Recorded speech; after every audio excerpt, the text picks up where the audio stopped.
The South Carolina Tobacco Museum is a living museum dedicated to preserving rural farming in the Palmetto State. The first tobacco grown in the Mullins area was planted by local physician Dr. C.T. Ford in 1891. W.H. Daniel pioneered tobacco planting in the PD, built the first tobacco warehouse, the first re-drying plant, and also established the Bank of Mullins. Daniel saw the great possibilities of agriculture and introduced tobacco as a form of business. In just a short amount of time, he helped put Mullins on the map, and in the eyes of big business, made Mullins the top tobacco market in South Carolina. In 1893, Daniel planted 8 acres of tobacco, which proved highly successful in the area. This helped launch Mullins into her destiny. The tobacco was shipped to Danville, Virginia, and proved so successful that local farmers flocked into tobacco farming. About that time, Mr. Daniel solicited the help of J.C. Teasley, a tobacco expert from North Carolina, to supervise and assist in getting tobacco established in South Carolina. Teasley came to Mullins in 1895 as an instructor in growing and curing tobacco and taught many the art. Later, he served as an auctioneer.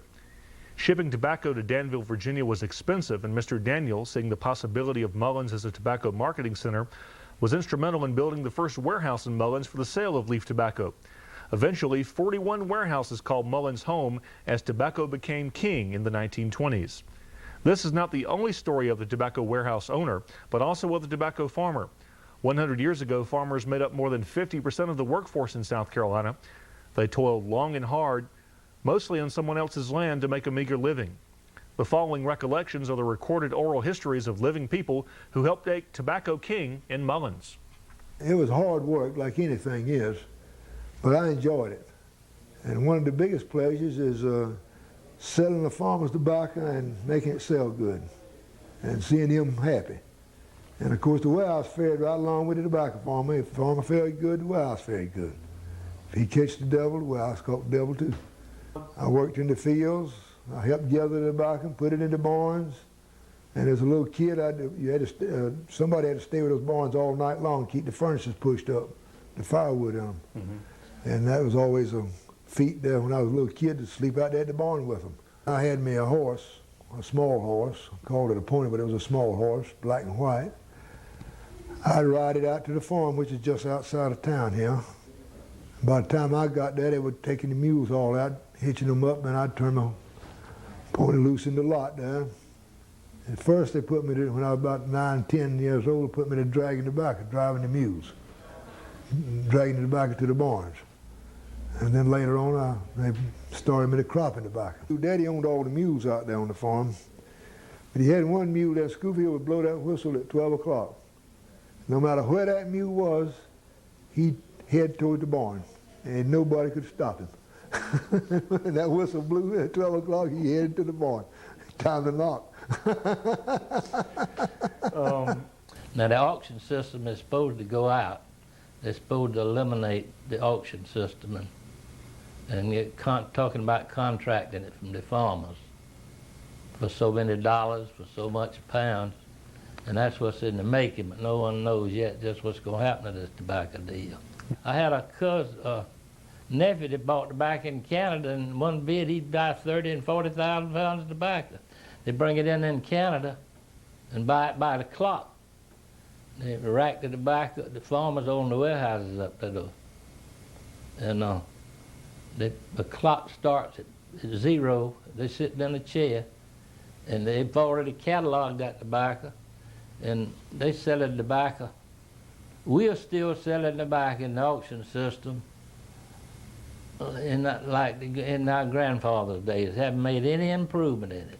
We had tobacco barns, and over the years, the barns, the method of curing tobacco changed. In my early experience, we had tobacco barns, and you had a brick furnace that went into the barn about 6 feet, and it was sticking out the front side there about 2 feet, and you had to put wood, cured with wood. And during the winter time, the labor on the farm had to harvest the wood and have it ready to cure tobacco. And so that meant when you were curing out tobacco, you had to have someone to stay at the barn all night and put the wood in there. Nothing automatic about it. And that person stay up all night putting the wood in the barn and keeping the heat up, as we said. You start off with a low heat of about 100 degrees, and eventually ended up with it about 170 degrees. And so you had to keep firing it with the wood to get the heat to maintain at the degrees you needed. It took about 6 days, almost a week, to cure out a barn tobacco. Then when you took the tobacco out of the barn, you took it to what we called a pack house. You'd pack it down there, and you would leave it packed down usually until after all the tobacco was harvested, because you didn't have time to do anything but harvest at that time, and you left the tobacco in the pack house, and after you finished the harvesting, then it would be time to prepare the tobacco to take to the market. Neighbors helped in back then. I mean, you had true neighbors then. They would help you with wood sawings or anything that tobacco tying, bean shellings or whatever. And when I got in the 8th grade, I really liked it. And the brother that a year and some months older than I am, Mama said, y'all got to quit and start farming. Well, when we started in high school, we had all our classes before 12, and all we had to do was go by the office and tell them we was going home. Then we had to walk 2 miles to get home and do the farming. And there was a lot going on back then, because you had wood sawing for the firewood for the house, the stove wood for the stove to bake and cook on, and the wood to fire the tobacco barn. And so it was a tough situation. This day and time we was kids, you know, but we was taking on, and Mama was, Daddy and the Mama, is a big thing going to survive. Because I've heard Mama say over and over again that she didn't know where the next meal was coming from. Growing up during this period, which was the Depression, was a strain on every facet of the economy. Farming, whatever. But one of the bright spots was that Mullins was the center, the mecca of tobacco, and that was the main capital crop in this area. The average day working on the tobacco field from can see to can't see until the job was done. If you finished it at 2 o'clock, it was over.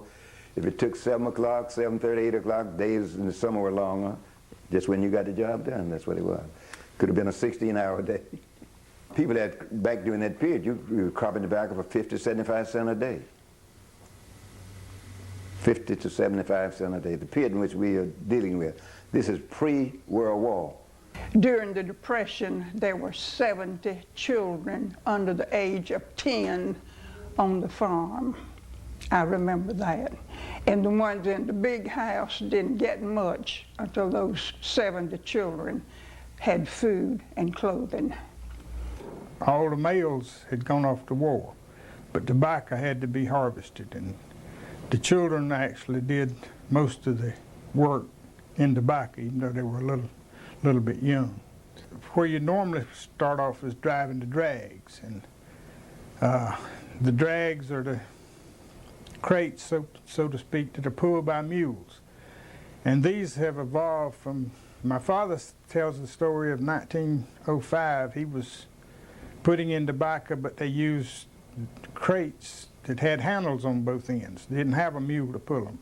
People picked them up and carried them up through the field, and they cropped the tobacco and placed it in these crates and put it on the back of a 2-horse wagon and took it to the barn and strung it and put it in the conventional type tobacco barns. We bought a old 2-cylinder John Deere tractor in 1941, and but we still had a few old mules to pull the tobacco drags up and down the road, because see, the road was too narrow for the tractor to go up and down.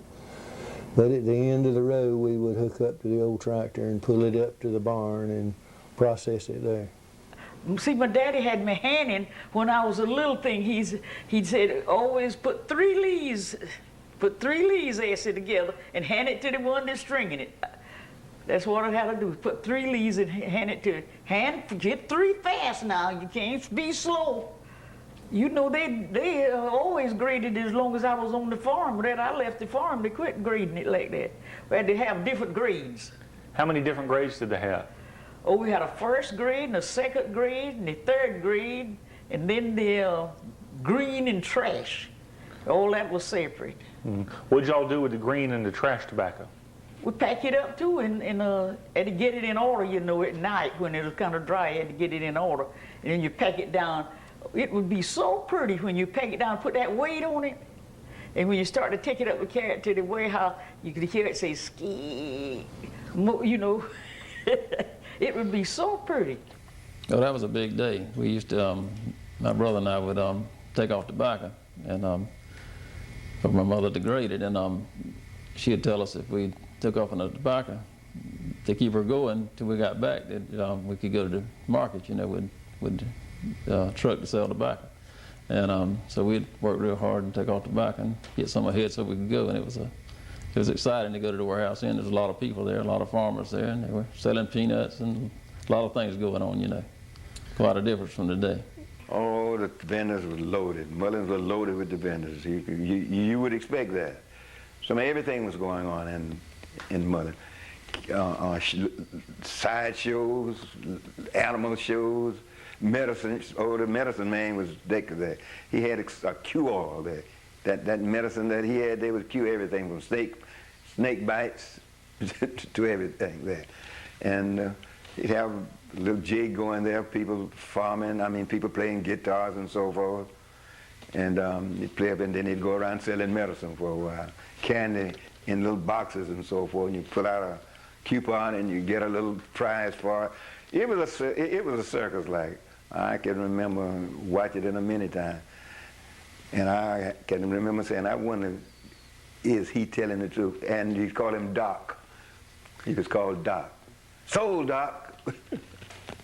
25 years ago, how many people would you have hired on average versus now? Well, back when you were using stick barns, you would have used probably like 20 people to gather the barn of tobacco. And now we gather like 3 barns a day with 12 people. So it's cut the labor force down a lot. The people who we would want to stay here didn't. They left, migrated. Well, because of jobs opportunity. There weren't the jobs. So you could see the decline. The farming now is beginning to diminish, you see. So they just left and went into these other areas. I think tobacco will always be grown, and I think it'll always be grown in this area, but it's going to be a different situation. I think you're going to see the farmers growing for the companies, looks like, and I think you're going to see this price of this tobacco is going to have to come down. It needs to, all the tobacco needs to be gotten into the hands of the farmers that's farming it. And the quota owners, in my opinion, need to be paid for their quota. I own quota too, and anybody that owns quota should be compensated for it. But if that ever happens, then we can get the rent equation out of it. We can grow tobacco a little cheaper, and get back in competition with the world market. It was something that your parents wanted you to go through? I think it's something they wanted all of us to experience. I have 2 older brothers, and ever since I can remember, we would work in some type of field, and they would be right there on their vacation from their jobs, and they would be there and show us what we needed to do. And then when they go back from their vacation, we continue to work in the fields during that summer. What do you think you gained from that? Well, all of us worked very hard at our jobs, and I think that had a lot to do with it. All of us are college graduates. All of us know what it's like to have to work hard and don't want to do it.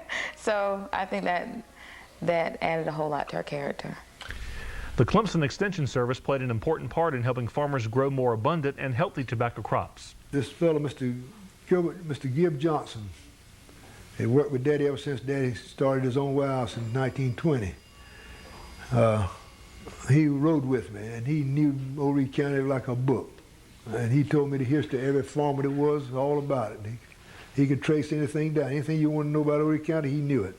We always worked very closely with the Clemson Extension agent anyway. Each county had an agent, and so our agent was a very fine person, and we used him often for advice, and he gave us any kind of information he had that came from the experiment stations, you know, as to the variety he thought we should plant and the fertilization and those things.